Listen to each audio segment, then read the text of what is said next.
Hello, Dominic. Welcome to the show today. We're so excited to have you here in Indianapolis, which is not far from Chicago, where you just were. Right, we were in Chicago. A lot of fun there.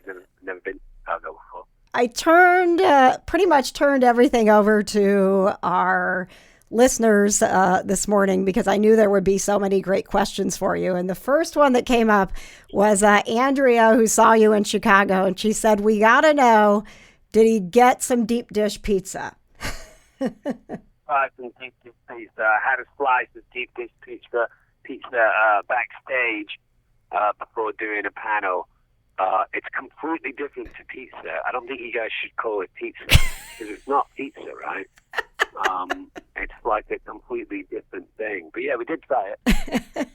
It is different. When I first time I went to Chicago, it's an experience to have. It's more like a pie, like it's not so much a pizza. Dominic, Rachel wanted to know. It's crazy that we had so many people from Indianapolis that were there with you in Chicago. She wanted to know because you've got the Friendship Onion podcast, which has been going on for a while now. She said, do you ever get tired of talking about the Lord of the Rings? Depends. I mean, there's obviously so many different angles that you come from asking about that. I think when you're doing professional kind of interview stuff and, people are asking you things that you've been answered for 20 years or so, it can get a little tough to come up with a new answer. Because a lot of times people want to ask the same thing. What's it like working with Peter Jackson? What's your favorite scene to shoot? What's New Zealand like? Who are you still friends with the people from the movie?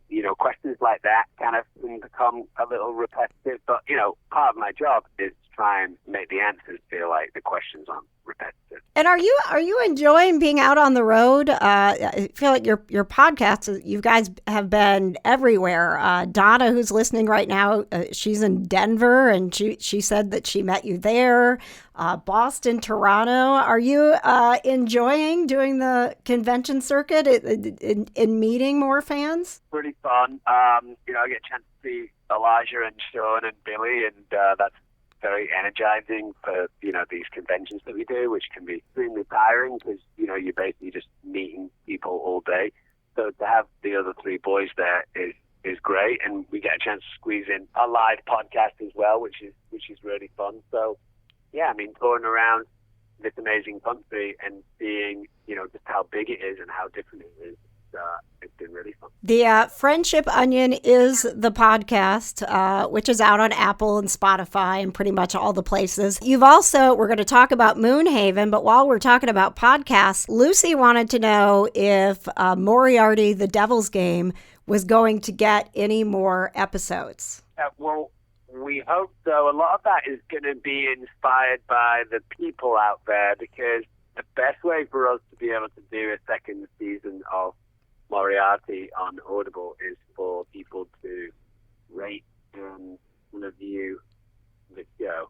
If they give us a good rating and they tell us how they feel about it, then that algorithm allows us to be much more popular on Audible, and that will allow Audible to give us a second season sooner rather than later. But we hope so. It was really fun making it. Again, I got a chance to work with Billy Boyd on that, which is always fun, and it's a really fun show. Is it harder for you when you are portraying a character that we are already going in with these preconceived notions? Do you feel more pressure in that? I try to kind of create something new if I can. It's important for me to not be watching Sherlock Holmes and not be interested in how other people have portrayed Professor Moriarty, because, that is certainly out there. But, again, as an actor, a part of your job is to try and breathe new life into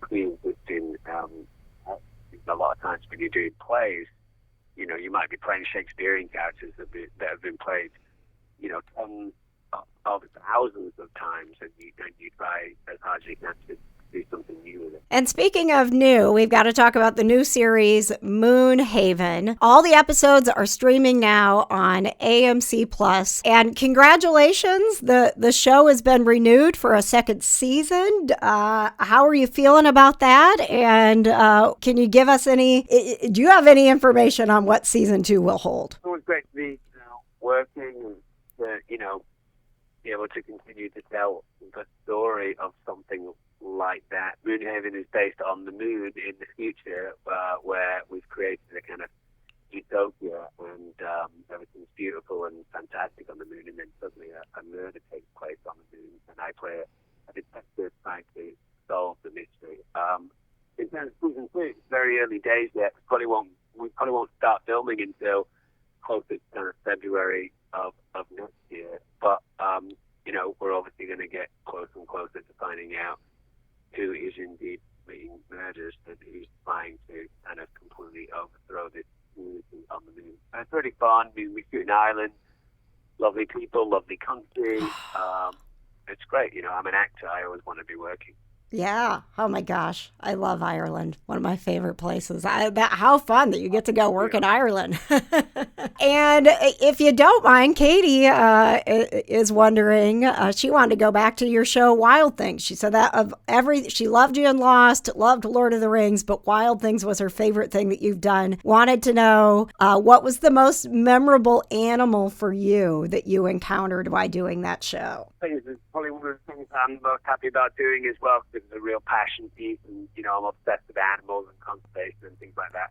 I don't know. I think there's a lot of different animals in that show, because we deal with probably 10 or 15 different relatively dangerous animals each week. But probably the animal that stands out the most is when we were able to help out with a surgery on an African elephant, which ended up being which ended up waking up and trying to kill me and my entire crew. And that stands out more than anything else, because of course we're in moments of danger with other animals. We deal with very dangerous snakes and spiders and scorpions and anything that you care to imagine, but most of the time it's under control. But this elephant just